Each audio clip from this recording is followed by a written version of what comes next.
అసలు రేవంత్ రెడ్డి ఆయన ప్రభుత్వం ఏర్పడ్డదే అబద్ధాల పునాదుల మీద.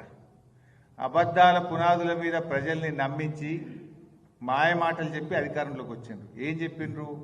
100 రోజుల్లో 6 గ్యారెంటీలు అమలైనాయా? కాలేదు. డిసెంబర్ 9 నాడే 2 లక్షల రుణమాఫీ చేసి తీర్థమన్నారు. దాదాపు 10 నెలలు అయిపోయి ఏడాది దగ్గరికి వస్తుంది, రుణమాఫీ పూర్తి కాలేదు. తులం బంగారం అన్నారు, 5 లక్షల రూపాయల భరోసా కార్డు అన్నారు, 4,000 పింఛన్ అన్నారు. పక్కన చంద్రబాబు నాయుడు ఆంధ్రప్రదేశ్లో గద్దెనెక్కిన మొదటి రోజే 4,000 పెన్షన్ ఇచ్చిండు కదా. నువ్వెందుకు ఇవ్వవు? నువ్వు అన్నావు కదా డిసెంబర్లో ఇందిరమ్మ రాజ్యం రాగానే 4,000 పెన్షన్ ఇస్తా అన్నావు కదా.